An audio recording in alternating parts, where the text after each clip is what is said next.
On June 27, 1899, the first granite course of the new Fastnet Rock Lighthouse was laid 6 feet below high water mark, anchored directly into the natural shale pinnacle that rose 30 meters above the Atlantic.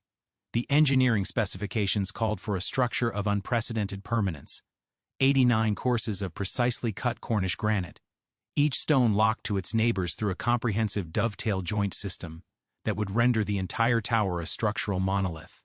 No individual stone could be extracted without removing every course above it. This was not an oversight in the design, it was the fundamental organizing principle. The commissioners of Irish Lights had concluded that Fastnet Rock's extreme isolation, 4.5 miles southwest of Cape Clear Island, demanded an engineering solution that prioritized absolute structural integrity over all other considerations. The original cast-iron tower, installed in 1854, had demonstrated adequate navigational performance, but suffered from maintenance vulnerabilities that extreme weather conditions repeatedly exploited. When similar towers failed catastrophically, the Calf Rock Tower destroyed in November 1881, the engineering response was not to improve maintenance procedures or enhance accessibility, but to design a structure so robust that maintenance would become theoretically unnecessary. William Douglas, the commissioner's chief engineer, embodied this design philosophy in every specification. The granite base measured 52 feet in diameter, tapering through an elliptical curve to a 26-foot diameter at the projecting balconies. The external form was calculated to deflect wave action cleanly away from the service areas, eliminating the spray penetration that had compromised the iron tower. But this hydrodynamic optimization came at the cost of operational flexibility. The entrance, positioned 57.75 feet above high water, could only be accessed during specific tide and weather conditions. Emergency evacuation or supply delivery outside these narrow windows became physically impossible. The tower's internal architecture reflected the same philosophical commitment to self-sufficiency through design permanence. Above the entrance level, 7 granite-floored rooms were arranged in vertical sequence: storeroom, oil storage, spare quarters, principal stores, kitchen, keeper's bedroom, and service room. Each floor served a specific function in the lighthouse's closed-loop operational system. Oil tanks in the second-level room fed a pump system that forced illumination oil to a supply tank in the lantern. The service room collected rainwater from the lantern and upper balcony through a cast-iron tank system. Gun cotton for the fog signal was stored in a felt-lined magazine on the first level, with detonators kept separately on the 4th level according to safety protocols. This vertical integration represented a sophisticated attempt to compress an entire shore-based support infrastructure into a single tower. But the design assumptions embedded within this compression would prove catastrophic under operational stress. The oil distribution system, despite redundant storage tanks, relied on a single pump mechanism and vertical supply line. Pump failure or line blockage would render all stored oil inaccessible to the lantern, regardless of total fuel quantity. The communication system, dependent on visual semaphore signals and limited wireless equipment, could only function during clear weather conditions, precisely when lighthouse services were least critical for navigation safety. The dovetail joint system that guaranteed structural permanence simultaneously guaranteed maintenance impossibility. Emergency repairs to critical systems could not be performed without dismantling substantial portions of the tower structure. The stones had been pre-cut and fitted in the contractor's Cornwall yard, then transported by the specially built vessel SS Iron, and assembled through an elaborate system of pulleys and temporary masts. This construction methodology, while enabling precise fit tolerances, created a structure that could only be modified using the same complex logistics that had built it. Emergency field repairs using standard tools and locally available materials were prohibited by the design itself. The lighthouse's foundation system embodied the same contradiction between permanence and adaptability. The first 10 courses were built directly into the natural rock, creating an unbreakable connection between artificial structure and natural formation. Additional granite blocks filled holes in the foundation and spaces between tower and rock up to the entrance gallery level. This created absolute stability under normal conditions, but also eliminated any possibility of structural adjustment as the natural rock face weathered or shifted under Atlantic storm conditions. The water storage system demonstrated how self-sufficiency requirements generated new vulnerabilities. Built-in tanks within the 25th through 29th courses provided drinking water storage, while the service room tank collected rainwater from the lantern and balcony surfaces. This system eliminated dependence on regular water deliveries, but created a fixed storage capacity that could not be expanded during extended isolation periods. Water consumption calculations were based on normal crew complement and routine operations, with no margin for emergency situations requiring extended occupation or increased consumption due to stress, injury, or equipment cleaning requirements. The positioning of critical systems within the tower revealed how isolation requirements had distorted normal engineering priorities. The oil storage, fog signal magazine, and wireless equipment were distributed vertically through the structure, not for optimal operational efficiency, but to minimize external access requirements.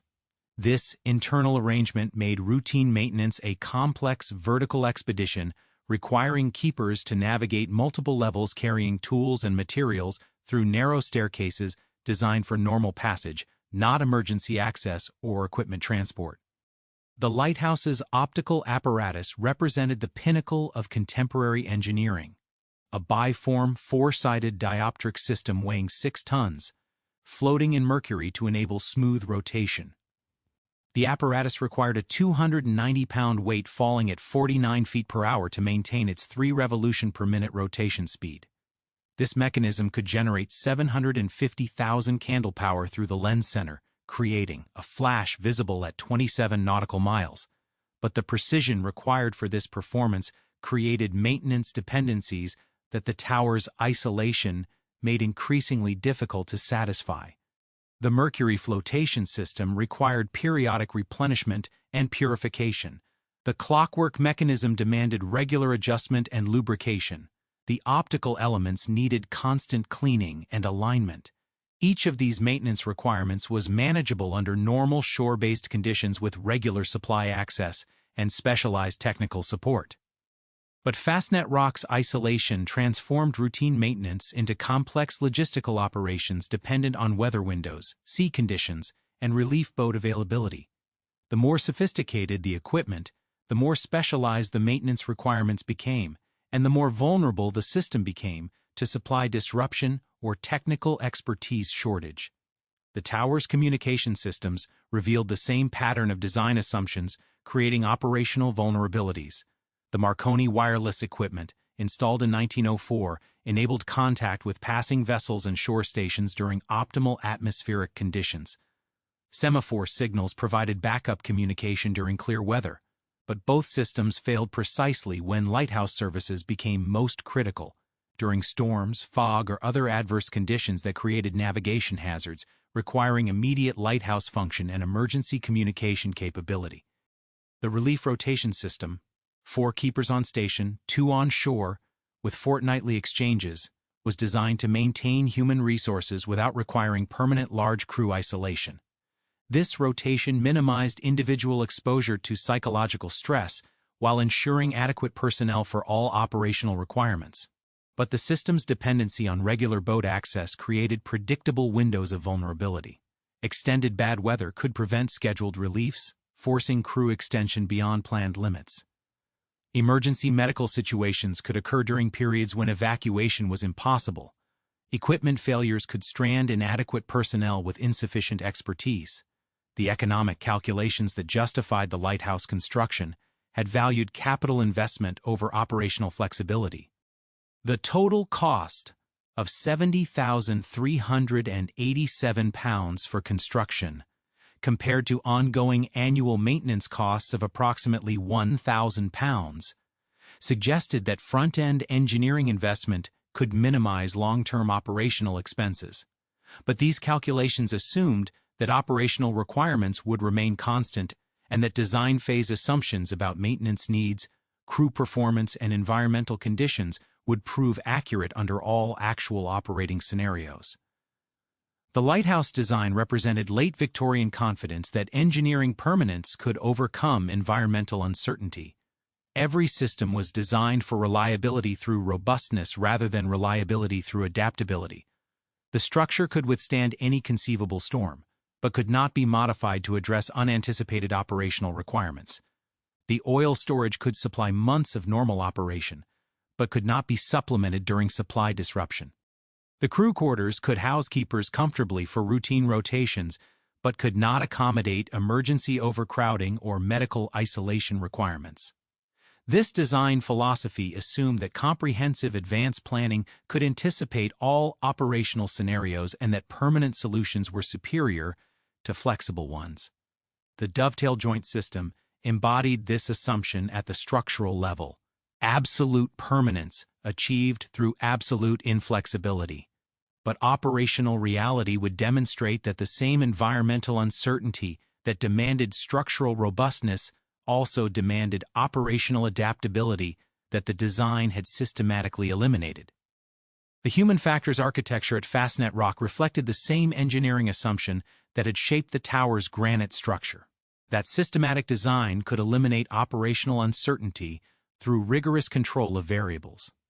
The relief rotation system, 4 keepers on station, 2 on shore, alternating every fortnight, was calculated to provide optimal crew performance while minimizing psychological deterioration from extreme isolation.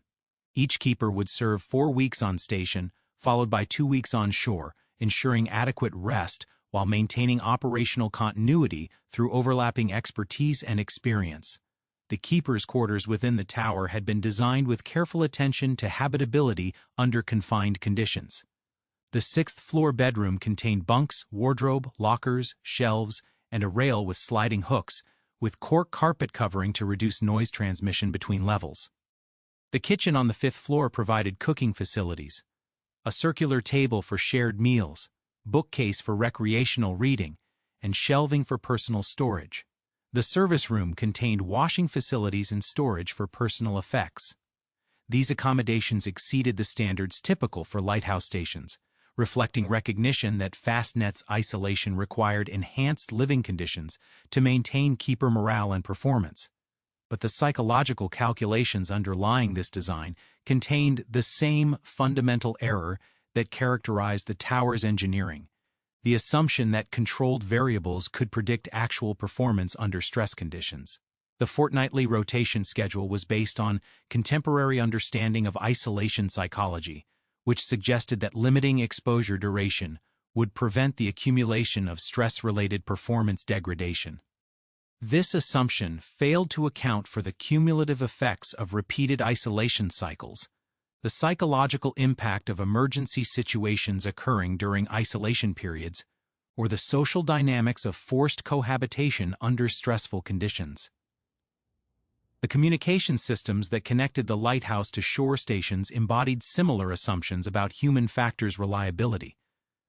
Semaphore signals were transmitted 3 times daily during clear weather, using standardized flag patterns to communicate routine operational status, supply requirements, and personnel conditions.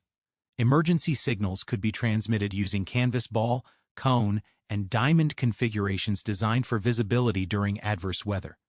The wireless telegraph equipment enabled contact with passing vessels and shore stations, providing backup communication capability and extending the lighthouse's operational reach beyond visual signaling range. These communication protocols assumed that shore-based personnel could accurately interpret lighthouse status based on received signals and make appropriate response decisions during communication gaps. But this assumption required shore station operators to distinguish between communication failure due to equipment problems, weather interference, personnel incapacity, or emergency situations based solely on the absence of expected signals. The protocols provided no mechanism for distinguishing between routine communication interruption and operational emergency, forcing shore stations to make critical decisions based on incomplete information. The training regimen for lighthouse keepers reflected the period's confidence in procedural discipline as a solution to operational uncertainty. Keepers were trained in oil handling and lamp maintenance, fog signal operation, weather observation and recording, basic medical treatment, equipment repair, and emergency procedures. The training emphasized routine adherence and systematic record-keeping, based on the assumption that consistent execution of established procedures would ensure reliable lighthouse operation regardless of external conditions. But this training philosophy failed to address the reality that emergency situations would require keepers to perform beyond their training parameters, often under conditions that made standard procedures impossible or counterproductive. The fog signal operation, for example, required one keeper to maintain continuous watch for visibility conditions, while another operated the explosive charge firing mechanism every 5 minutes during fog or thick haze. This protocol assumed adequate personnel would always be available, and that the physical and psychological stress of continuous operation during extended fog periods would not degrade performance below acceptable standards. The maintenance procedures for critical systems demonstrated how procedural thinking could create, rather than eliminate human factors' vulnerabilities. The oil distribution system required regular pump operation to transfer oil from storage tanks to the lantern supply tank, with backup procedures for manual transfer if mechanical systems failed. These procedures assumed that keepers could perform maintenance operations regardless of weather conditions, tower motion during storms, or other environmental stresses that would make vertical travel and precise mechanical work physically dangerous or impossible. The fog signal operation revealed the most serious gap between procedural assumptions and operational reality. During fog conditions, precisely when lighthouse navigation services became most critical, the explosive charge system required continuous manual operation by dedicated personnel. One keeper maintained watch for visibility conditions, while another handled the electrical firing mechanism for gun cotton charges every 5 minutes. This operation continued until fog cleared, regardless of duration. Extended fog periods could last for days, requiring keepers to maintain alertness and precision under severe fatigue while performing tasks involving explosive materials. The protocol assumed that keeper performance would remain consistent regardless of operational stress duration, that adequate personnel would always be available for continuous operation, and that the psychological pressure of maintaining navigation safety for passing vessels would enhance rather than degrade performance. These assumptions ignored established understanding of human performance under sustained stress, sleep deprivation, and responsibility pressure. The medical emergency procedures exposed the most critical human factor's vulnerability, the assumption that emergency situations would occur during weather conditions permitting evacuation. The lighthouse carried basic medical supplies, and keeper training included elementary treatment procedures, but serious injury or illness required mainland medical attention. Emergency evacuation procedures assumed that relief boats could reach the lighthouse during medical emergencies, regardless of weather conditions or sea state. This assumption created a predictable failure scenario. Medical emergencies were statistically more likely during storm conditions when physical stress, accident probability, and evacuation difficulty all increased simultaneously. The procedures provided no contingency for situations where emergency treatment requirements exceeded keeper capabilities, while evacuation remained impossible due to weather conditions. The provision supply system embodied similar assumptions about predictable operational requirements and controllable environmental variables. Keepers were required to maintain minimum 2-week food reserves at all times, with commissary supplies provided by the Irish Lights Administration. Salt beef, salt pork, tinned meats, tea, sugar, cocoa, condensed milk, biscuits, rice, and dried peas. Regular supply deliveries maintained these stocks, with emergency reserve provisions stored on station for unforeseen supply disruption. But the supply calculations were based on normal crew complement consuming rations at standard rates during routine operations. The system included no margin for increased consumption during stress periods, extended crew isolation, or emergency situations requiring additional personnel on station. Extended bad weather could prevent scheduled supply delivery while simultaneously increasing caloric requirements due to cold exposure and physical stress. Emergency situations could strand larger crews on station beyond design capacity while preventing access to additional supplies. The work schedule organization reflected mechanical thinking applied to human performance management. Keepers rotated between specific duties: light maintenance, weather observation, fog signal operation, general maintenance, supply management, on fixed schedules designed to ensure all functions received adequate attention while distributing workload evenly. The schedule assumed that human performance could be optimized through systematic organization and that individual capability variations could be controlled through training and discipline. This approach failed to account for the reality that emergency situations would require performance flexibility that rigid scheduling prevented.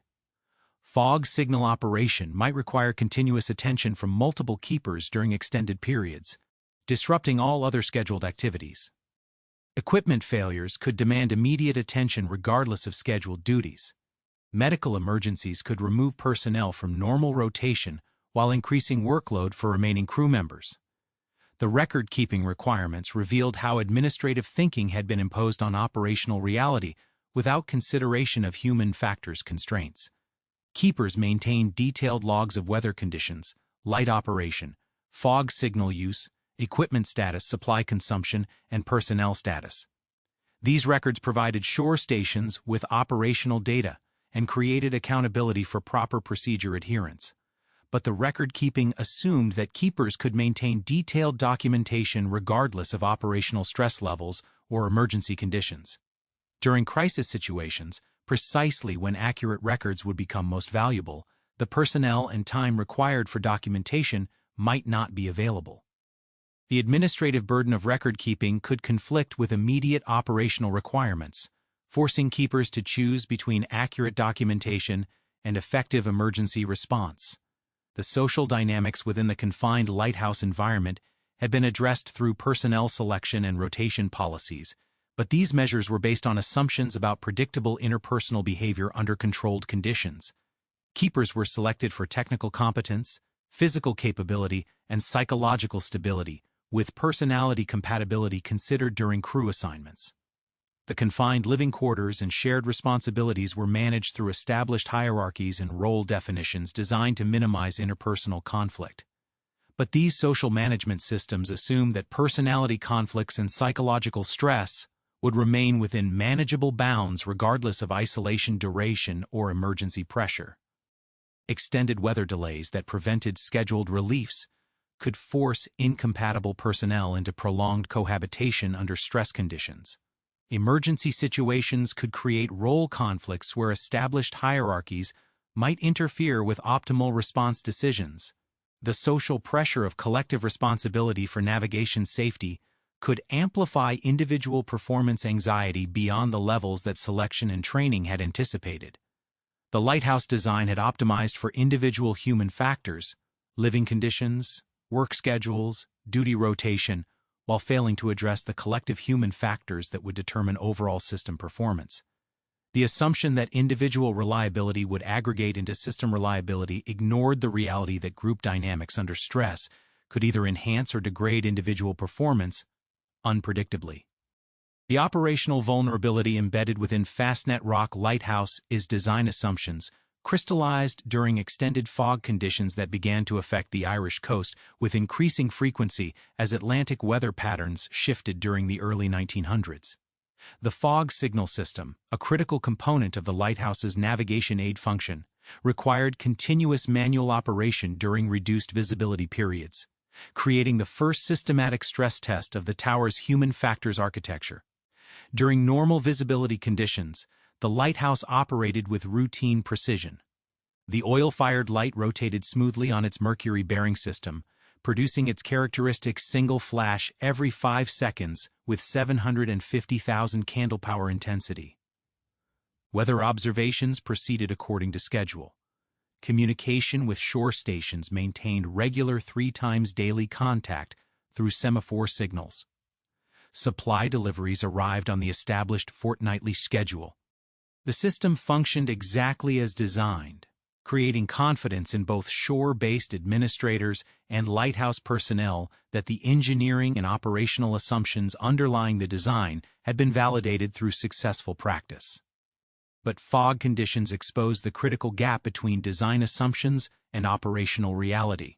When visibility dropped below navigation safety standards, lighthouse protocols required activation of the explosive fog signal system.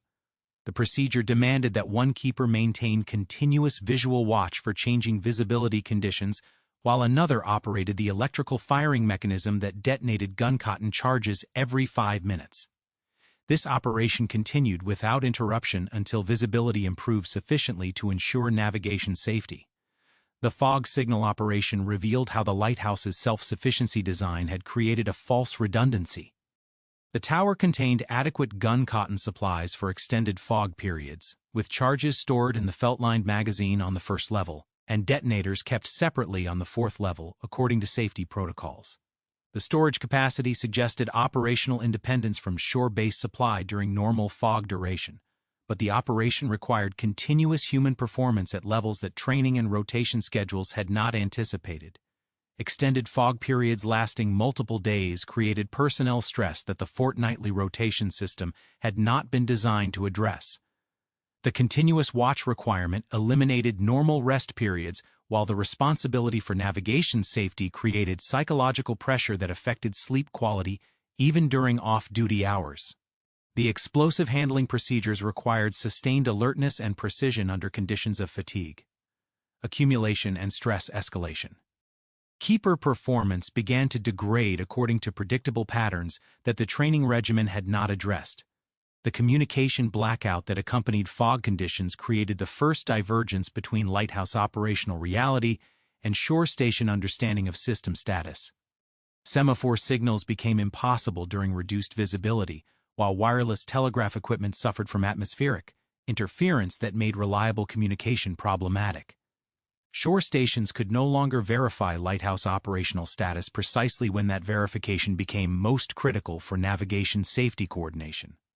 Shore-based administrators operated on the assumption that communication silence indicated normal lighthouse operation according to established protocols. This assumption was based on the logical reasoning that emergency conditions would generate increased communication attempts, while routine operation would follow standard communication schedules. But fog conditions created a scenario where emergency operational requirements, continuous fog signal operation, coincided with communication impossibility, forcing shore stations to make critical assumptions about lighthouse capability based on no information rather than verified data. The oil consumption patterns during extended fog periods exposed another critical gap between design calculations and operational reality. Normal lighthouse operation consumed oil at predictable rates based on routine light operation and keeper requirements. But fog conditions required continuous light operation. The light was exhibited continuously during fog signal operation rather than following normal flash patterns, while simultaneously demanding increased human activity levels that raised heating, cooking, and lamp fuel requirements within the tower. The oil distribution system, despite redundant storage capacity, relied on the single pump mechanism to transfer oil from base storage tanks to the lantern supply tank. Increased consumption rates during fog conditions required more frequent pump operation, creating additional mechanical stress on the system during periods when maintenance attention was focused on fog signal operation. The pump mechanism began showing signs of irregular performance, reduced transfer rates, increased operating noise, occasional failure to prime properly, that suggested developing mechanical problems requiring immediate attention. But fog signal operation requirements prevented keepers from performing the detailed mechanical inspection and maintenance that pump problems demanded. The continuous watch and explosive firing duties could not be interrupted for mechanical troubleshooting without compromising navigation safety for vessels depending on fog signal guidance. The operational priority system forced keepers to defer maintenance activities until fog conditions cleared, allowing mechanical problems to develop beyond the scope of field repair capabilities. The first critical equipment failure occurred during a fog period extending beyond the normal duration range that training scenarios had addressed. The oil pump system suffered a mechanical breakdown that prevented transfer from storage tanks to the lantern supply tank. The failure occurred while the lantern tank retained approximately 6 hours of oil for continuous operation at fog signal levels. Keepers faced an immediate decision about operational priorities with incomplete information about fog duration and no communication capability with shore stations for guidance. The pump failure created a cascading decision tree that exposed how the lighthouse's design assumptions had eliminated operational flexibility. Manual oil transfer from base storage to the lantern required keepers to transport oil containers through the vertical tower structure, while maintaining continuous fog signal operation. The manual transfer procedure was physically demanding under normal conditions and became dangerous during the tower motion that accompanied the storm conditions typically associated with extended fog periods. Keepers attempted manual oil transfer using the tower's internal staircase system, but the elliptical stairs and granite floors became increasingly hazardous as oil spillage created slippery surfaces during the vertical transport operation. The physical effort required for manual oil hauling through multiple tower levels exhausted personnel already fatigued from continuous fog signal duties. The operation demanded precise coordination between oil transfer and fog signal operation, requiring personnel flexibility that the rigid duty assignment system had not anticipated. The manual oil transfer attempts succeeded in maintaining lantern operation for an additional 18 hours, but at the cost of severe personnel exhaustion and increased accident risk within the tower. Keepers were forced to work beyond their physical capacity while handling flammable materials in a confined space under stress conditions. The operational success created additional problems by demonstrating that emergency procedures could extend lighthouse capability beyond design parameters, encouraging riskier operation during subsequent emergencies. The fog condition finally cleared after 72 hours of continuous fog signal operation, revealing the full extent of mechanical degradation that had occurred during the emergency period. The oil pump system required complete rebuilding with replacement parts unavailable on station. The fog signal firing mechanism showed signs of accelerated wear from extended operation beyond normal duty cycles. Several gun cotton charges had misfired during the final hours of operation, suggesting deterioration in explosive materials or firing system reliability. Most critically, the lighthouse personnel had performed beyond sustainable limits to maintain navigation services, creating a precedent for emergency operation that could not be safely repeated. Keepers had worked with minimal rest for 3 consecutive days while performing physically demanding tasks under severe responsibility pressure. The successful maintenance of lighthouse operation during the emergency had been achieved through human performance that could not be sustained during future emergencies without serious risk of personnel injury or complete operational failure. The shore station response to communication restoration revealed how information gaps during emergency periods had created false assumptions about lighthouse capability and operational status. Shore administrators had assumed that communication silence indicated normal operation according to established protocols. When communication resumed, initial reports focused on operational success. Lighthouse had maintained navigation services throughout the fog period, rather than on the emergency measures required to achieve that success or the mechanical degradation that had compromised future operational capability. The post-fog assessment documented equipment problems requiring mainland repair support, but the reporting system emphasized operational achievement rather than systemic vulnerability. The lighthouse had successfully provided navigation services during challenging conditions, demonstrating the effectiveness of design redundancy and keeper training. This interpretation reinforced confidence in the operational assumptions underlying the lighthouse design, while minimizing attention to the emergency measures that had been required and could not be safely repeated. The mechanical inspection revealed that the oil pump failure had resulted from accelerated wear due to increased operational demands during fog conditions, but also from deferred maintenance that normal protocols should have prevented. The fog signal operation had prevented routine maintenance attention during the period when mechanical problems could have been addressed through standard repair procedures. The continuous operational demands had forced deferral of maintenance until problems exceeded field repair capability. The personnel evaluation found that keepers had performed admirably under difficult conditions, maintaining navigation services through dedication and improvisation that exceeded training requirements. But the evaluation failed to address the sustainability issues that such performance created for future emergency response. The personnel had functioned beyond design parameters to maintain system operation, but could not repeat such performance without serious risk of exhaustion-related accidents or complete operational breakdown. The incident demonstrated how the lighthouse's isolation had transformed a routine equipment failure into a complex emergency requiring extraordinary human performance. Under shore-based conditions, oil pump problems would have been addressed through standard maintenance procedures with replacement parts and technical support readily available. The lighthouse's isolation converted routine maintenance into emergency improvisation requiring personnel to risk safety for operational continuity.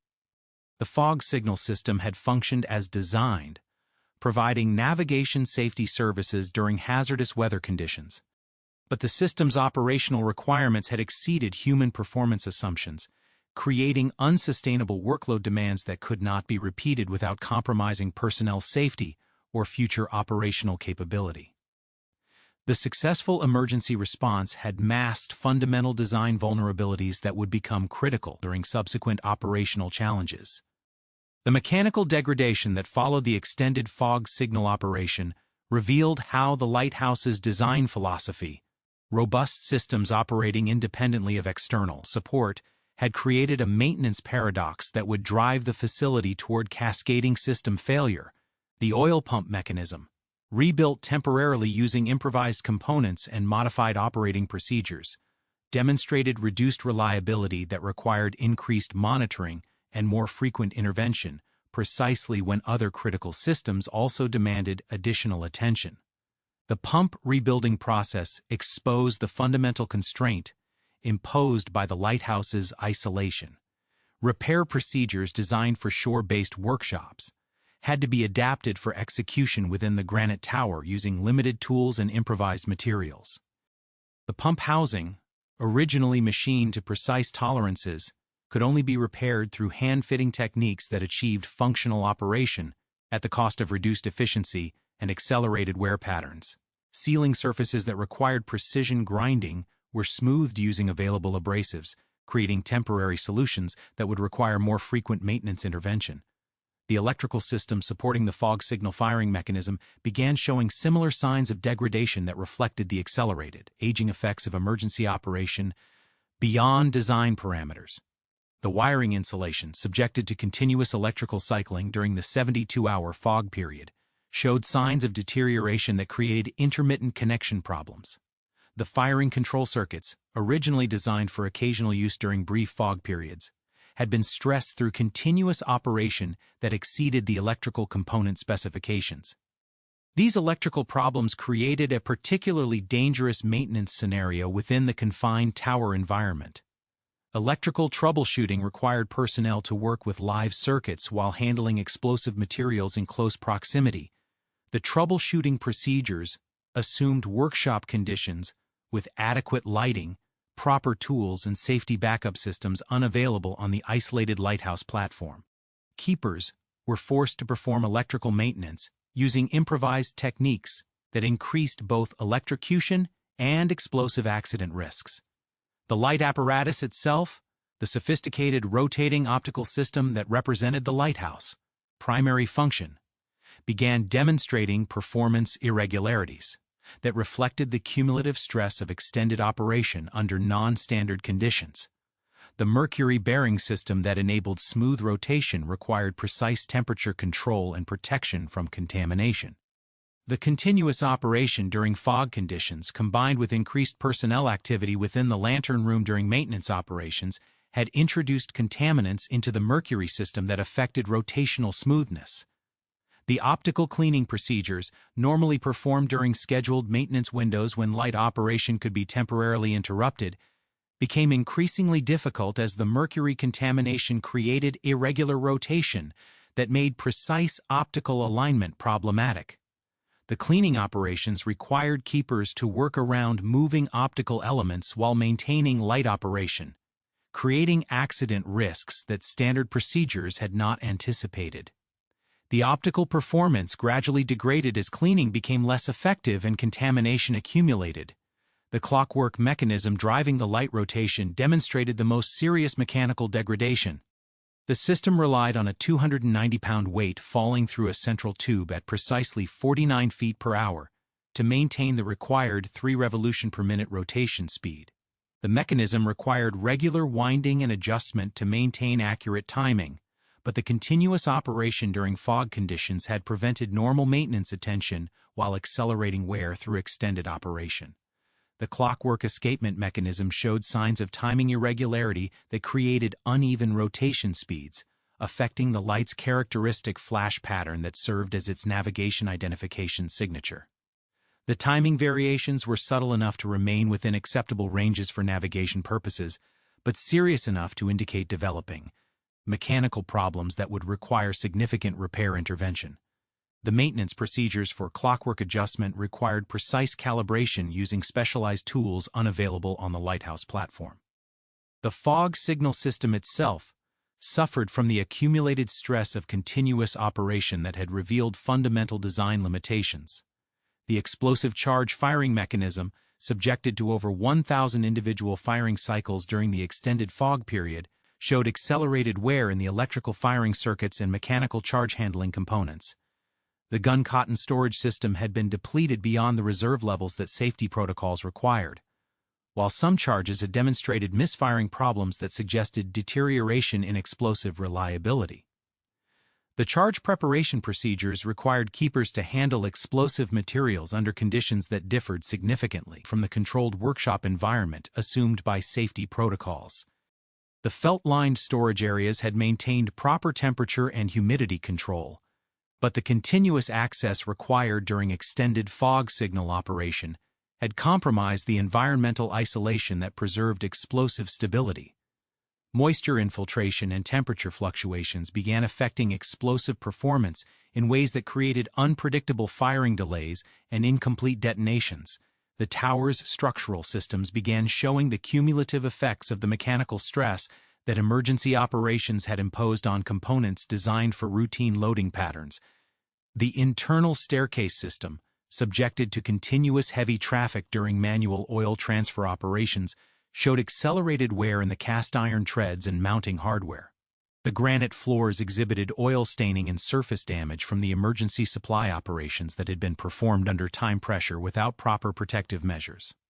The living quarters environment deteriorated as the space designed for normal crew rotation accommodated personnel working beyond normal duty schedules while performing emergency maintenance operations.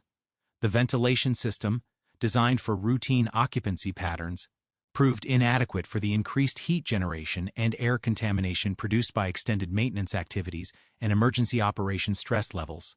The confined quarters created hygiene problems that affected personnel health and performance sustainability. The supply consumption patterns during the emergency period revealed how the Lighthouse's self-sufficiency calculations had failed to account for the increased resource requirements that emergency operations created.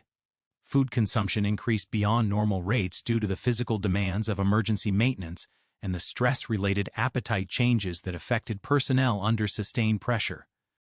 Fuel consumption for heating and lighting exceeded normal levels as emergency operations required extended illumination and increased comfort heating during the high-stress periods. The fresh water supply system demonstrated similar consumption pattern changes that challenged the Lighthouse's independence assumptions. The built-in water storage tanks within the tower courses provided adequate capacity for normal crew operations, but the increased consumption during emergency conditions, elevated drinking requirements due to physical stress, increased cleaning needs for equipment maintenance, emergency washing of oil-contaminated clothing and surfaces reduced water reserves below the safety margins that protocols required. The communication equipment suffered from the environmental degradation that emergency operations had introduced within the tower. The wireless telegraph apparatus, housed in the service room, required stable environmental conditions for reliable operation. The increased personnel activity, elevated temperatures from extended light operation, and contamination from oil vapors and other maintenance-related air pollutants affected the sensitive electronic equipment in ways that reduced communication reliability precisely when external contact became most critical. The weather monitoring instruments, essential for navigation condition assessment and emergency response decision-making, showed similar degradation from the environmental stress that emergency operations had created. The barometric pressure readings, wind speed measurements, and visibility assessments required accurate instrumentation that functioned reliably under all weather conditions.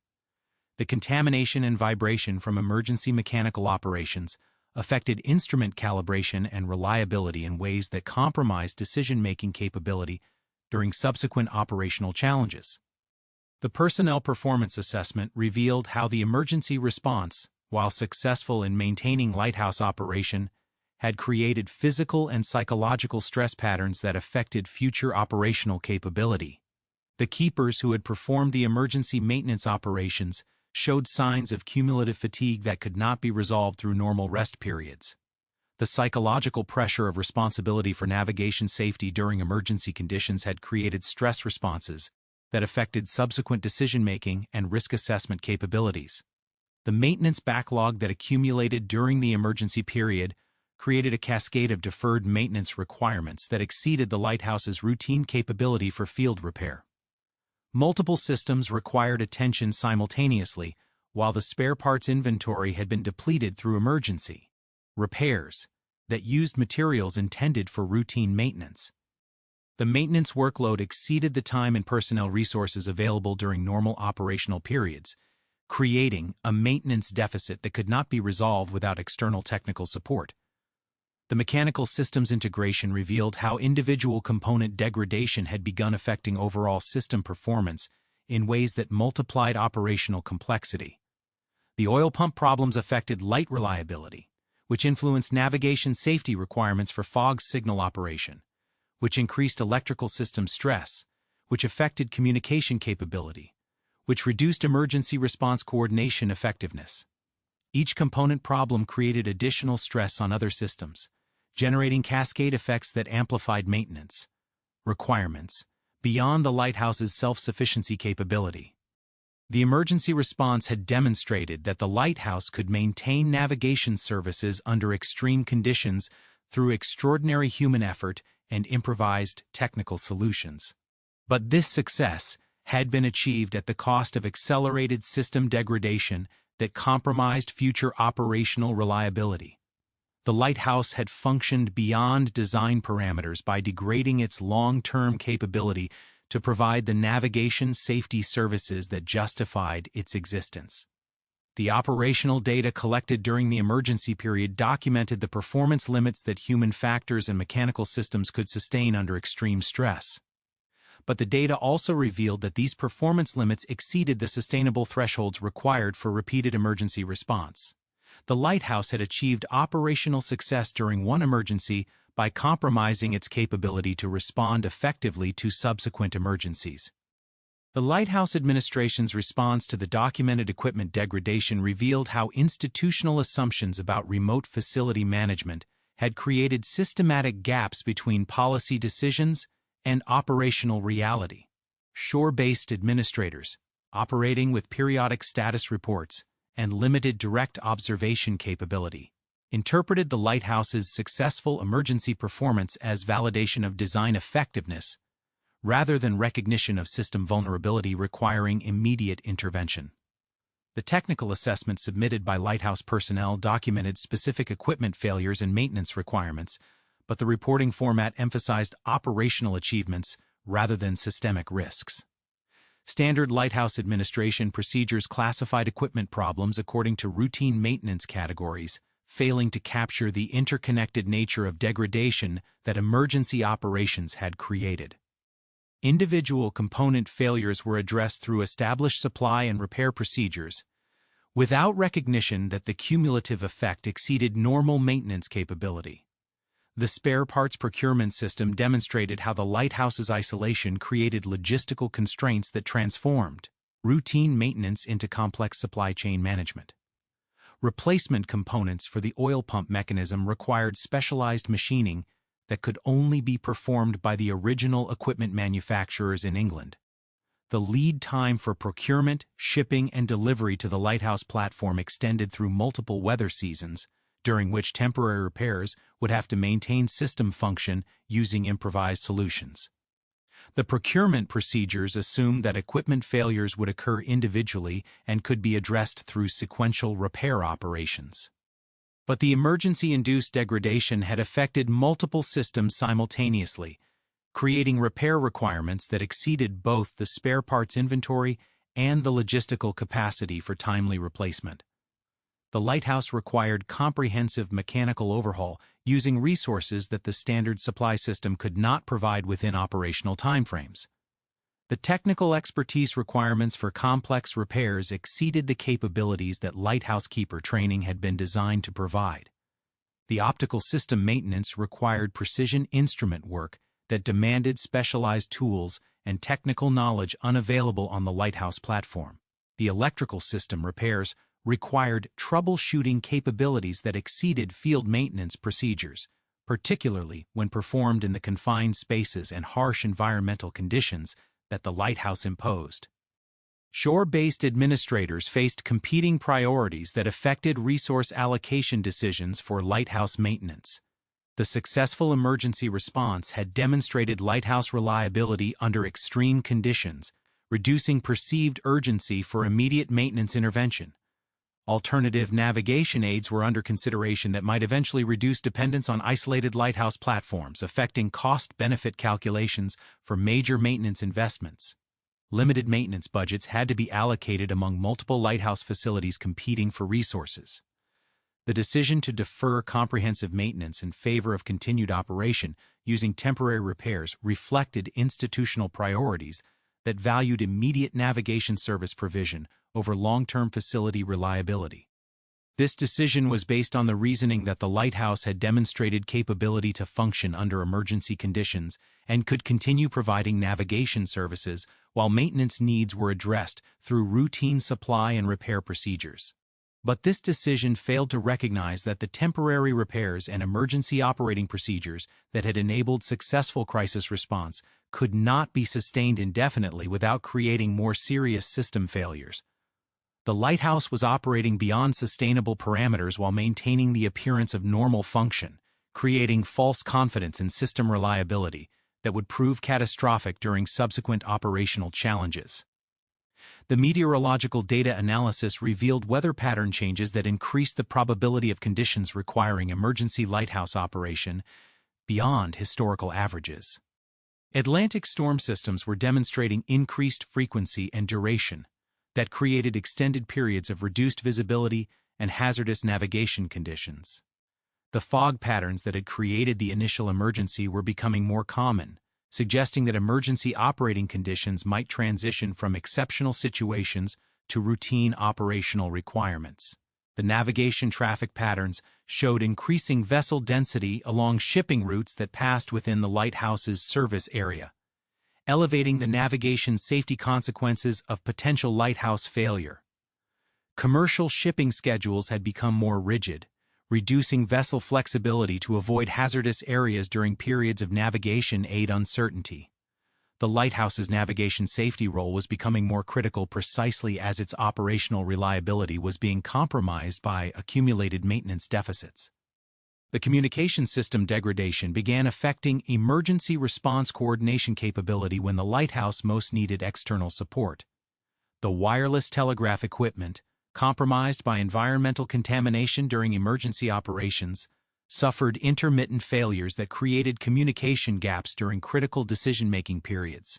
Shore stations could not distinguish between equipment problems and operational emergencies, forcing assumptions about lighthouse status based on incomplete information. The personnel rotation system, designed for normal operational conditions, proved inadequate for managing the sustained stress levels that equipment problems and emergency response requirements had created. Keepers who had performed during the initial emergency showed psychological and physical effects that required extended recovery periods exceeding the normal shore leave duration. The replacement personnel lacked the improvised repair experience that equipment problems increasingly required, creating knowledge transfer gaps that affected maintenance capability. The lighthouse began experiencing cascading minor failures that reflected the interconnected nature of degraded systems operating under continuing stress. Electrical problems created intermittent communication failures. Mechanical wear in the light rotation system created timing irregularities that affected navigation identification accuracy. Oil system problems required increased manual maintenance that diverted personnel attention from other critical monitoring duties. Each minor failure demanded immediate attention to prevent escalation into major operational breakdown, but the accumulating maintenance requirements exceeded the time and personnel resources available for comprehensive problem resolution. Keepers were forced into reactive maintenance patterns that addressed immediate symptoms rather than underlying system problems, creating maintenance practices that prevented systematic repair while enabling continued degradation. The oil consumption monitoring revealed supply vulnerability that the lighthouse's self-sufficiency design had not anticipated. Increased consumption due to inefficient pump operation, combined with oil losses from manual transfer operations and equipment leaks, had reduced fuel reserves below the safety margins required for sustained operation. Emergency supply delivery would be required during weather conditions that might prevent access to the lighthouse platform. The fog signal system faced similar supply constraints as gun cotton consumption exceeded normal rates due to misfiring problems and operational inefficiencies. The explosive materials required for fog signal operation demanded specialized storage and handling procedures that limited supply delivery scheduling to calm weather conditions. Extended fog periods could exhaust explosive supplies before replacement delivery became possible. The Lighthouse administration faced a decision point that revealed the fundamental design limitation embedded within the facility's isolation. Emergency repairs required external technical support that could only be provided under favorable weather conditions. But emergency conditions created precisely the weather patterns that prevented access for repair operations. The lighthouse needed maintenance support when that support was impossible to deliver. Alternative strategies under consideration included temporary lighthouse shutdown for comprehensive repair, emergency personnel evacuation with automated emergency lighting systems, or continued operation with accepted equipment degradation until favorable weather permitted repair intervention. Each alternative involved navigation safety risks and economic costs that exceeded the original facility design assumptions. The shutdown option would eliminate navigation services during the period when shipping traffic and weather conditions created maximum navigation hazard. Automated emergency systems could provide basic light function, but could not maintain fog signal capability or respond to equipment failures. Continued operation risked complete facility failure during emergency conditions when lighthouse services would be most critical for navigation safety. Shore-based administrators recognized that the lighthouse had reached a decision threshold where continued operation required acceptance of risks that exceeded the safety margins that navigation responsibility demanded. The facility was functioning within acceptable parameters under normal conditions, but could not guarantee performance under emergency conditions that were becoming increasingly common due to changing weather patterns and navigation traffic requirements.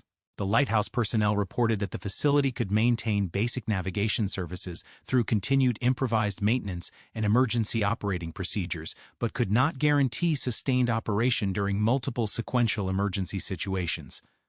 The cumulative effect of equipment degradation and personnel stress had reduced the lighthouse's emergency response capability below the levels that navigation safety responsibilities required. The institutional response revealed how remote facility management created decision-making constraints that prevented optimal resource allocation. Comprehensive maintenance required major expense authorization through administrative procedures designed for routine maintenance rather than emergency intervention. The approval process required documentation and justification procedures that could not be completed within the timeframes that equipment degradation imposed.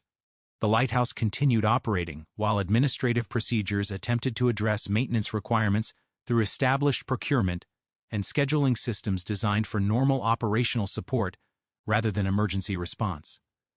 The facility maintained navigation services through continuing degradation that approached but had not yet reached complete failure thresholds, creating operational risk that navigation safety responsibilities could not justify indefinitely.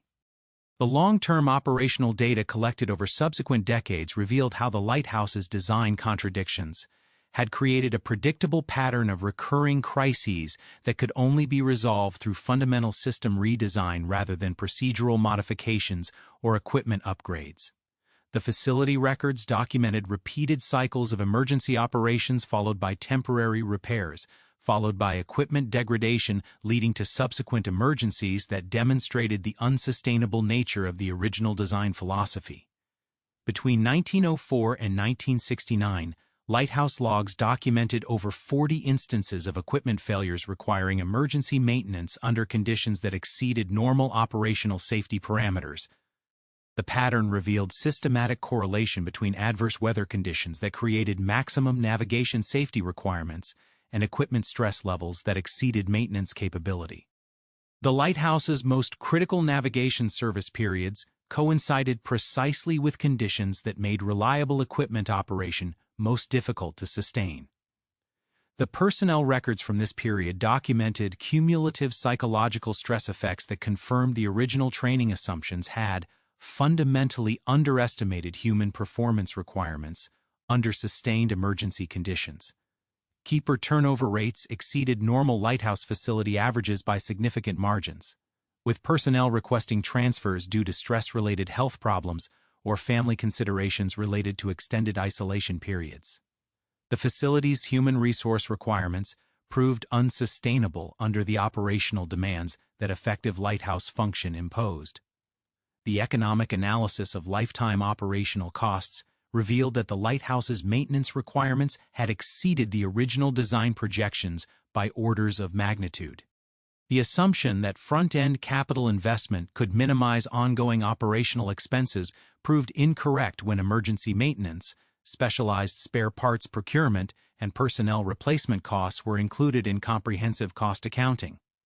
The lighthouse's operational economics demonstrated negative return on investment when full lifecycle costs were calculated against navigation services provided. The technological assessment conducted during the 1960s revealed that the engineering solutions that had seemed optimal during the 1890s had been superseded by developments that fundamentally altered the cost-benefit calculations for isolated facility operation. Electrical power generation, radio communication, and automated control systems provided alternatives to the human-dependent mechanical systems that had created the lighthouse's operational vulnerabilities. The 1969 electrification project eliminated the oil distribution system that had been the source of the most serious operational failures. Electric lighting systems provided reliable operation without the fuel supply logistics that had created emergency operating conditions during extended isolation periods. The electrical power generation equipment required maintenance, but could be designed with redundancy and automated control that eliminated human intervention requirements during normal operation. The helicopter access capability that was established in 1969 fundamentally altered the emergency response equation that had driven the lighthouse's original design philosophy. Personnel evacuation and emergency maintenance support could be provided during weather conditions that prevented boat access, eliminating the isolation constraints that had forced emergency operation beyond sustainable human performance limits. Technical expertise and specialized equipment could be deployed rapidly rather than requiring permanent station presence. The communication system modernization through radio and automated signaling eliminated the weather-dependent communication constraints that had created information gaps during emergency conditions. Shore stations could monitor lighthouse operational status continuously and coordinate emergency response based on accurate real-time data, rather than assumptions derived from communication silence. Emergency situations could be addressed through external support, rather than improvised local solutions. The fog signal automation in 1970 eliminated the most dangerous and physically demanding operational requirement that had created sustained personnel stress during adverse weather conditions. Automatic fog detection and signal activation provided navigation safety services without requiring continuous human monitoring and manual explosive handling during extended reduced visibility periods. The automated system operated more reliably than human-dependent procedures while eliminating the personnel safety risks that manual operation had imposed. The 1989 lighthouse automation represented the complete elimination of the human factor's vulnerabilities that had been embedded within the original design. Automated systems could operate continuously without fatigue, stress, or psychological deterioration. Equipment monitoring and maintenance could be performed remotely with on-site intervention scheduled during favorable weather conditions rather than being required during emergency situations. Navigation safety services could be provided without requiring human presence on the isolated platform. The automation technology revealed that the 19th century design philosophy had optimized the wrong variables. Instead of designing robust systems that could operate despite isolation constraints, technology enabled elimination of the isolation constraints themselves through remote monitoring and unmanned operation. The Lighthouse could provide superior navigation safety services without requiring any permanent human presence or local maintenance capability. The mercury removal during the 2018-2019 modernization eliminated the final remnant of the original Lighthouse technology that had required specialized maintenance procedures and environmental hazard management. The LED rotating light system provided equivalent navigation performance using 30 watts compared to the 1,000-watt requirements of the original optical apparatus, while requiring minimal maintenance and no hazardous materials handling. The structural assessment that accompanied the LED installation revealed that the granite tower's dovetail joint system had achieved its intended permanence. The structure remained sound after over a century of Atlantic storm exposure, but the structural permanence that had been the Lighthouse's primary design achievement proved irrelevant to the operational reliability that navigation safety actually required. The tower served as a platform for automated equipment that could have been mounted on any stable structure without requiring the complex construction methodology that the dovetail joints had demanded.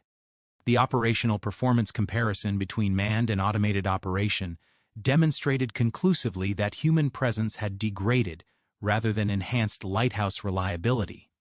Automated systems achieved significantly higher availability percentages, while eliminating the emergency response scenarios that had created navigation safety risks during critical weather conditions. The Lighthouse provided superior navigation services without human involvement than it had achieved through the sophisticated human factors management that the original design had attempted. The environmental impact assessment of Lighthouse automation revealed additional benefits that the original design had not considered. Elimination of personnel transport reduced carbon emissions from support vessel operations. Removal of hazardous materials eliminated environmental contamination risks. Reduced power consumption through LED technology minimized generator fuel requirements and associated air emissions. The automated Lighthouse achieved improved environmental performance while providing enhanced navigation safety services. The tourism development potential that emerged following automation demonstrated economic value that the original utilitarian design had not anticipated. The Lighthouse's historical significance and architectural achievement attracted visitors interested in maritime heritage, creating economic benefits for the surrounding region.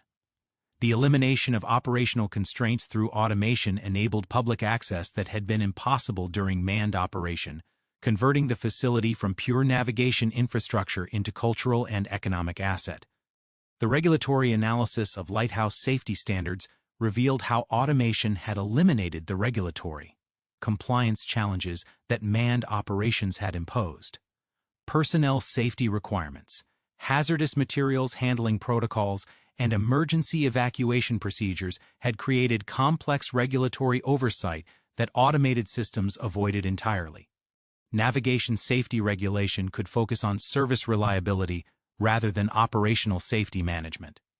The international lighthouse development trends confirm that Fastnet's operational experience reflected universal challenges with isolated facility management rather than site-specific problems.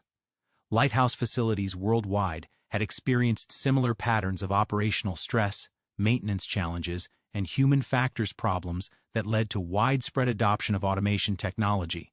The design philosophy that had created Fastnet's operational contradictions had been replicated globally with similar results. The navigation technology evolution revealed how satellite-based positioning systems and electronic navigation aids had reduced dependence on visual lighthouse signals while creating new requirements for reliable automated beacon operation. Modern navigation systems required lighthouse signals as backup and verification for electronic systems, but demanded automated reliability rather than human-dependent operation. The lighthouse's navigation function had evolved to require precisely the automated operation that eliminated human factors' vulnerabilities. The forensic analysis of the lighthouse's operational history revealed that the fundamental design error had been the assumption that human reliability could be enhanced through engineering controls rather than eliminated through technological alternatives. Every sophisticated system designed to optimize human performance had created new opportunities for human factors failure. The engineering solutions that appeared most advanced during the 1890s had embedded operational vulnerabilities that technology eventually revealed as unnecessary. The lighthouse's century of operational history demonstrated that the design philosophy of achieving reliability through robustness rather than adaptability had been comprehensively refuted by technological development. Robust systems required extensive maintenance that isolation made problematic. Adaptable systems using automated control and remote monitoring achieved higher reliability while eliminating maintenance accessibility problems. The engineering approach that had seemed optimal had been superseded by alternatives that the original designers could not have anticipated. The systemic lessons derived from Fastnet's operational experience influenced lighthouse design philosophy worldwide, leading to widespread adoption of automation technology that eliminated rather than managed human factors constraints. The lighthouse demonstrated that isolated facility operation required technological solutions rather than procedural solutions to achieve reliable performance under adverse conditions. The original engineering achievement, creating a permanent structure in an impossible location, had been rendered obsolete by technology that made permanent human presence unnecessary. The lighthouse continued operating as an automated facility providing navigation services superior to its original manned operation while serving as a monument to the engineering ambition that had created an operational challenge rather than solving one. The tower stood as evidence that sophisticated engineering could create rather than eliminate operational complexity when design assumptions failed to anticipate the full implications of technological constraints and human limitations operating under extreme environmental conditions.